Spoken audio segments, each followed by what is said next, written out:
आत्मज्ञान बलदाता सुयश गीत जन गाते हैं। तेरी चरण शरण में आकर भव सागर तर जाते हैं। तुझको ही जपना जीवन है, मरण तुझे बिसराने में। मेरी सारी शक्ति लगे प्रभु तुमसे लगन लगाने में। मेरी सारी शक्ति लगे प्रभु तुमसे लगन लगाने में। उपस्थित समस्त होतागण, मातृशक्ति एवं भद्र पुरुषों और प्यारे बच्चों, आज हम सब ने जैसा कि यज्ञ किया है, हमारी अपनी जो भी मनोकामनाएं लेकर बैठे हम सब, चाहे वो जन्म दिवस की हो, चाहे वो कामयाबी की हो या सामाजिक उत्थान की हो, हर तरह से हम इस यज्ञ के रूप में उस ईश्वर को मानते हुए उस परम पिता परमात्मा के चरणों में प्रार्थना करते हैं। एक मंत्र पढ़ते हम, ओम उद्वयं तमसः परिश्वः पश्यन्त उत्तरम देवं देवत्रा सूर्यम अगन्म ज्योतिरुत्तमम्। बहुत ही सुंदर मंत्र है और इस मंत्र का भाव सरल है।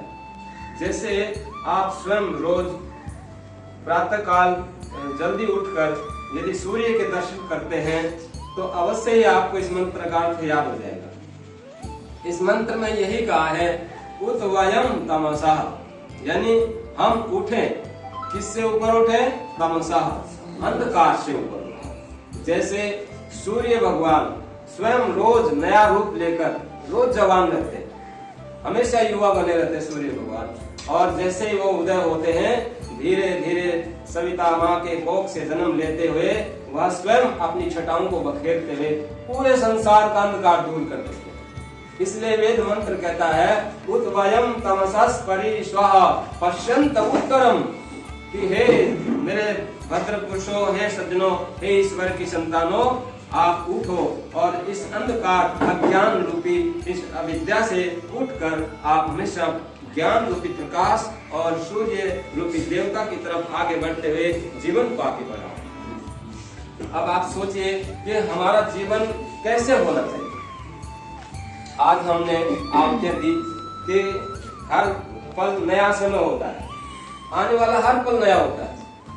वैसे तो जीवन में वेद शास्त्रों के आधार पर हर पल हमारा नया समय और नया वर्ष होता है, क्योंकि उसमें कोई न कोई हमें शिक्षा मिलती है। और कोई भी आने वाला पल यदि हमें कोई शिक्षा देकर के जा रहा है तो वो हमारे लिए बहुत ही प्रेरणा स्रोत है। इसलिए आज हम ये जो करते रहे, मंत्रों से आवाज़ दे रहे थे, कह रहे थे कि नया पल नया वर्ष हमारे लिए शुभ हो। तो आज मैं, जैसे कि अभी भजन में आप सुन रहे थे कि सबसे पहला सबसे उत्तम ईश्वर सत्ताधारी है, उसने अपनी सत्ता को कैसे बनाया आप सोचिए। सूर्य भगवान पूरे 12 महीनों को ऋतुओं के अनुसार परिवर्तित कर देते हैं। कभी शरद ऋतु है, कभी वसंत ऋतु है, कभी वर्षा ऋतु है, कभी हेमंत ऋतु है। तो ये 6 ऋतुएं हमारे जीवन में कुछ न कुछ परिवर्तन, नई प्रेरणाएं लेकर के आती है। तो इसी के अंतर्गत मैं बताना चाहता हूँ कि जैसे रात में पटाखे छूट रहे थे कि नया वर्ष आ गया है, लेकिन वेद शास्त्र कहते हैं कि ये नया वर्ष है ही नहीं। हमारे वेद शास्त्र कहते हैं और हम भी उनके पीछे हो लेते हैं जिनको पता ही नहीं है, और हम भी फिर वही करने लग जाते हैं। फिर वो एक परिपाटी बन जाती है कि यही सत्य है, वेद तो गलत है। जब हम वेदों की बात मानना ही छोड़ देंगे तो हम तो उसके पीछे चल पड़ेंगे जिसने हमें कुछ सिखा दिया हो।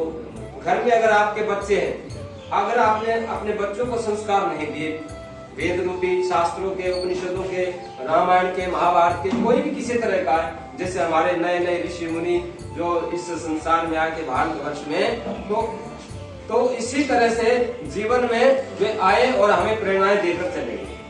पर हम क्या कर रहे हैं? उनको फॉलो बहुत ही कम कर रहे हैं, हम उनका अनुसरण नहीं कर पा रहे। तो हम क्या कहते हैं कि भाई अपने बच्चों को कुछ अच्छे संस्कार दे लो, नहीं तो कोई और आएगा और कुछ और सिखा के चला जाएगा। फिर बच्चा कहेगा नहीं, हमें तो उसने ये बताया था, वो सत्य है, अब आप हमें क्या सिखा रहे हो, ये हमें तो नहीं विश्वास किए सही है। तो सत्य और असत्य को निर्णय करके हमें अपने बच्चों को संस्कार देने चाहिए।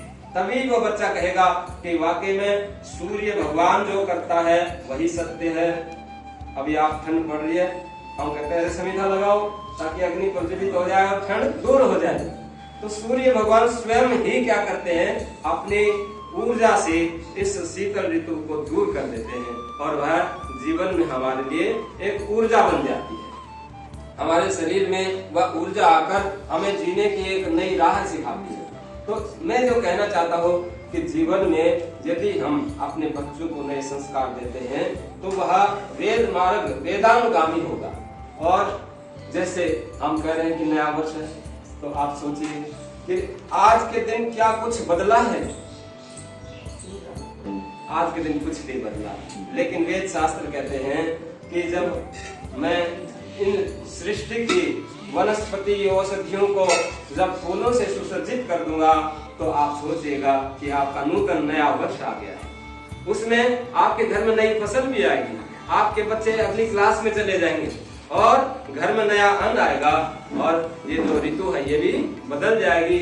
तो कहते हैं कि जब नए वर्ष में नए पुष्प नए फूल आकर जब इस सृष्टि का सम्मान करें, इस ऋतु का सम्मान करें, तो समझिए वो हमारा नूतन वर्ष है, वो नया वर्ष है। तो वेदों के अनुसार हम जीवन को जिए और हमारा जीवन हमेशा वेदानुगामी बन जाए। हम अपने जीवन में समाज के राष्ट्र के काम आ सके, राष्ट्र का निर्माण कर सके, वेदों का उत्थान कर सके, क्योंकि वेद कहते हैं जो जागा रहा तम ऋचः कामयन्ते। वेद कहते हैं कि हम तो उसका सहारा बनते हैं जो हमें चाहता है। नहीं तो कहते हैं, वेद को किसी ने पूछा भाई आप किससे डरते हो, तो कहते हैं हम डरते भी हैं। किससे? तो वेद शास्त्र कहते हैं वेद निंदको, हम वेद के निंदकों से डरते हैं, क्योंकि बुराई करने वाले बहुत हैं और चाहने और मानने वाले भी बहुत हैं। इसलिए वेद शास्त्र श्रेष्ठ बुद्धि, सद्बुद्धि, सत् प्रेरणाएं हमेशा उसी को देते हैं जो उनकी इच्छा रखता है याद करने को, जो वेदों को मानता है। तो इसलिए वह व्यक्ति सुखी होता है, उसको जीना भी आता है, खाना भी आता है, पीना भी आता है, रहना भी आता है, सामाजिक जीवन में व्यवहार भी आता है। जिसने वेद शास्त्रों को पढ़ लिया, लेकिन जिसने नहीं पढ़ा वो उसको झूठा बतला देता है, जिसको व्यवहार आता है। तो इसलिए जीवन में अच्छाई पर बुराई को हावी होने का प्रयत्न करती है, मगर वह बुराई प्रयत्न से विफल हो जाती है। जैसे बादलों में अधिक देर सूर्य छुप नहीं सकता, सत्य का प्रचार कभी रुक नहीं सकता।